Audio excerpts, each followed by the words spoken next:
we need to be where it's quiet so that we can talk about Sister Wives. I just watched season 17, episode 9, I believe. I think it's called A Polygamous Divorce. This was an exhausting episode. Did you watch it? Were you also exhausted by this? I have a theory about why this show is just, and especially this episode, was just so emotionally exhausting.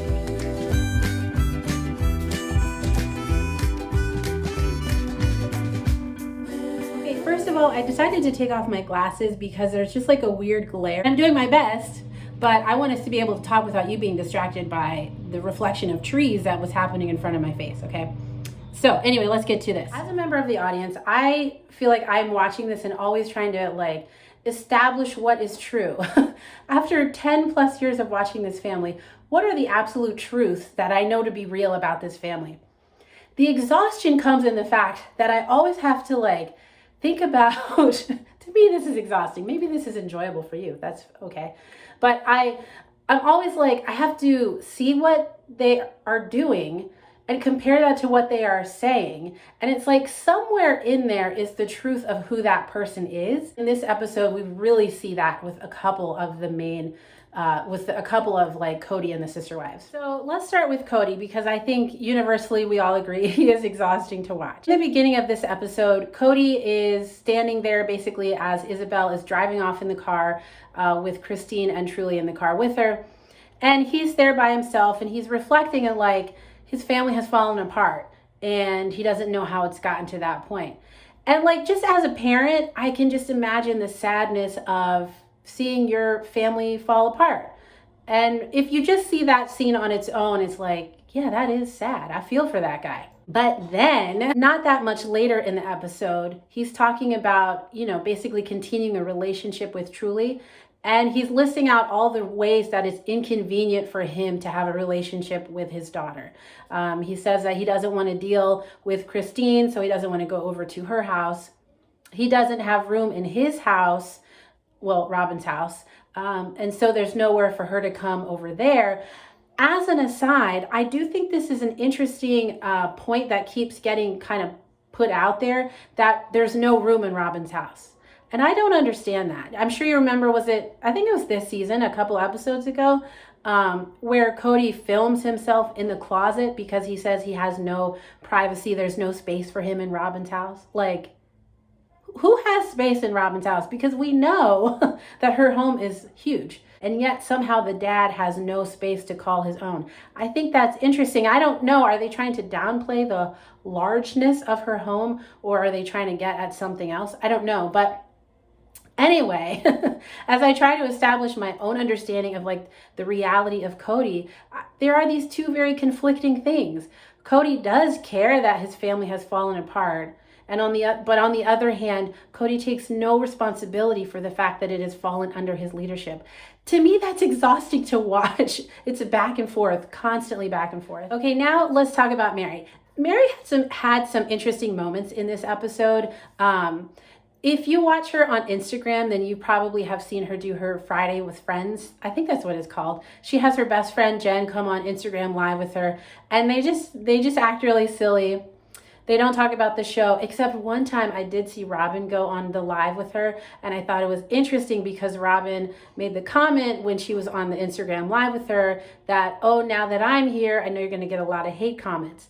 That was very interesting because otherwise, you know, Robin has totally disappeared from social media because she knows she gets a lot of hate comments. But it was interesting and confirmation that Robin does know that the general public is not really feeling her, for her to say that on Mary's Instagram live. Anyway, back to my point. When Mary and her friend Jen were there, I thought it was interesting because it was like, to me, it was like we were supposed to start feeling for Mary and to see her in a positive light. When Mary interacts with the family, there is never anything positive. And so it's always a negative thing. And so to me, it felt like they needed to bring her friend in so that we could see Mary in a positive light, having like a healthy, loving relationship. And so Mary says that in her like producer interview thing, she says it feels really good to be cared for by her friend Jen, and it feels good to know that she matters to someone. And so that's wonderful. I think we can all relate to that. We all want to be cared for and matter to someone. And so in this moment, I'm like, yes, Mary, I'm with you. I agree with that. But then later in the episode, Mary admits basically that Christine is just taking care of herself. And you would think this person who just talked about the importance of being cared for would be happy that there is someone who knows how to care for themselves, who is willing to care for themselves. But no, of course not. Mary is very upset that Christine is doing this. She seems almost resentful and angry. Oh, she says, doesn't she say that she's angry about this? And that is in such opposition to, like, one statement is in such opposition to the other. It's just exhausting. That's my thesis. It's exhausting to watch. Okay, the next and definitely one of the most exhausting people to watch on the show, Robin. You already know that, Robin. In this episode, once again, they position her as an expert on sister-wifeness and polygamy. This is so weird. But they have her talk about how like a beautiful sister-wife relationship is something that they all aspire to have, and that if they don't have it, that's something that they look at and they really revere. They show like a little montage kind of Cody's mom, who became sister wives with Janelle's mom, and how they just had a beautiful sister-wife relationship. And yeah, so Robin's talking about how important, as always, she talks about how important it is to be a good sister wife and have a wonderful relationship, and like that's the dream, okay? But then, again, in total opposition to that, I think one of the final segments in the show is the scene that I know you've heard about or you watched, where Robin calls Christine a liar to her face. She works really hard to discredit Christine's own recounting of her own relationship. And it's like, oh my gosh, Robin, what do you think it means to have a good relationship with a sister wife? I'm sure it's not calling them a liar. I'm sure it's not telling them that they don't understand their own marriage.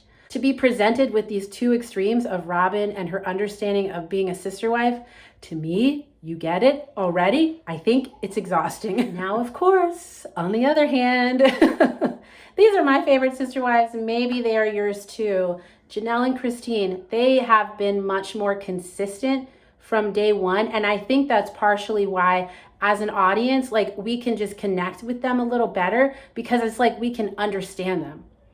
So for Janelle, I think she's been consistently like non-confrontational. She will get up from an argument very quickly. And she's been very indifferent.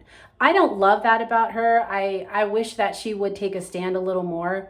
In this episode, she talks about how in that heated conversation between Robin and Christine and even Cody, Janelle says she doesn't say anything because she does not know what to say. And I think that's interesting that in that moment where I think Christine is like her bestie, where her bestie is getting really attacked, Janelle is worried about what is the right thing to say, to the point that she's willing to not say anything.